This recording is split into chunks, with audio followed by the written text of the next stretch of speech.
बिलासपुर से हमें जानकारी दी कि ऐसी कौन सी खबरें हैं जो बिलासपुर में सुर्खियों में रहने वाली है। चलिए बढ़ते हैं आगे और बात करते हैं दुर्ग की, जहां पे हमारे साथ हमारे सहयोगी सुबोध तिवारी जुड़ चुके हैं। जी सुबोध, बताइए कि ऐसी कौन सी खबरें हैं जो दिन भर आज दुर्ग में सुर्खियों में रहने वाली है। बड़ी बात है कि जिस तरीके से लगातार हर बार राज्य सरकार अपने मद से दुर्ग जिले या प्रदेश भर के निकायों के बिजली बिल का बिल मद से पटाती थी, तो अब एक राज्य शासन की ओर से एक नया आदेश आ गया है कि निकाय जो है, निकाय के कार्यालय, निकाय के भवन और निकाय के द्वारा उपयोग की जाने वाली जो बिजली है उसका बिल अब नगरीय निकाय खुद पटाएंगे। इस आदेश के बाद से हड़कंप मचा हुआ है। अगर दुर्ग जिले के परिप्रेक्ष्य में बात करें तो भिलाई, दुर्ग, रिसाली, भिलाई, 3 निगम सहित प्रदेश भर के निकायों का बिजली बिल करीब 1378 करोड़ है। इतना ही कुछ करोड़ों में दुर्ग, भिलाई और भिलाई 3 निगम का भी है, जिसे पटाने को लेकर अब इनके हाथ पैर, अधिकारियों के पसीने छूटने लगे हैं, क्योंकि राजस्व वसूली को लेकर जिस तरीके से बढ़ चढ़कर टारगेट पूरा कर देने या 80% तक पहुंचने की बात कही जा रही थी, अब उसी प्रकार से अब जो मद की राशि मिली है इन्हें अलग अलग तरीके से, और जो राजस्व वसूली हुई है, अब एक बड़ा भार इनके ऊपर आ जाएगा कि इन्हें अब जो निकाय के द्वारा बिजली का उपयोग किया जाता है उसका बिल भी खुद ही पटाना पड़ेगा। रिसाली नगर पालिका निगम की बात करें तो इन्होंने हाथ खड़े कर दिए हैं। अधिकारियों और शहर सरकार की माने तो इतना पैसा इनके पास है ही नहीं कि यह करोड़ों रुपए या लाखों रुपए का बिजली बिल पटा सकें। विकास कार्यों की बात को लेकर अगर बात करें कि मद की राशि से, राज्य सरकार से जब तक मद की राशि नहीं मिल जाती है तब तक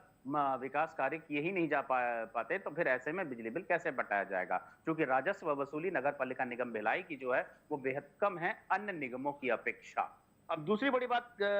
दूसरे मसले पर बात करेंगे कि हर साल 1 अप्रैल को नया कलेक्टर गाइडलाइन जारी होता है, जिसमें तमाम जो सरकार है अपने तमाम विभागों, एजेंसियों को एक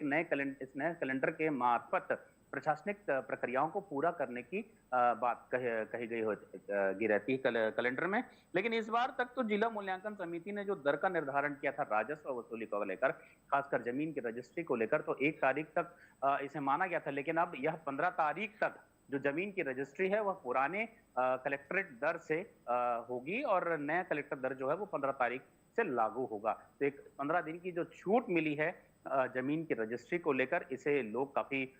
उत्साहित हैं और लगातार जमीन की रजिस्ट्री की जा रही है। और राजस्व की वसूली देखा जाए तो दुर्ग जिले के बारे में अगर बात करें तो प्रदेश में अव्वल नंबर की स्थिति में दुर्ग जिला राजस्व वसूली को लेकर दिखाई दे रहा है। और अगला मसला है निगम प्रशासन द्वारा करदाताओं को लेकर सख्ती बरतने की बात। जैसा कि मैंने पहले भी कहा था कि लगातार राजस्व वसूली की बात चल ही रही है, तो निगम प्रशासन दुर्ग में करदाताओं से कर वसूलने को लेकर, संपत्ति कर, जल कर और तमाम तरह के जो कर हैं उसे लेकर एक स्पैरो कंपनी को पिछली बार नियुक्त किया गया था अनुबंध के तहत। अब जब स्पैरो कंपनी तमाम जो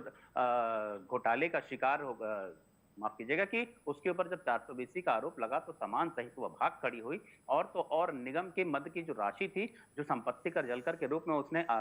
लोगों से, वार्ड वासियों से लिया था, वह तक नहीं पटाया, रसीद बुक भी नहीं दिया। जबकि एक अधिकारियों की टीम गठित की गई थी जो इनके साथ मिलकर बैठकर टेबल टॉक करके कम से कम बीच का रास्ता निकाले और जो बचे हुए कर हैं उसकी प्राप्ति निगम के खजाने में आ जाए। लेकिन स्पैरो कंपनी का कोई नाम लेवा भी नहीं मिल रहा है। एक तरफ राजस्व वसूली का डंका पीटा जा रहा है, दूसरी तरफ जो स्पैरो कंपनी है उसके खिलाफ कड़ी कार्रवाई को लेकर निगम प्रशासन दुर्ग के द्वारा कड़े कदम नहीं उठाए जा रहे हैं।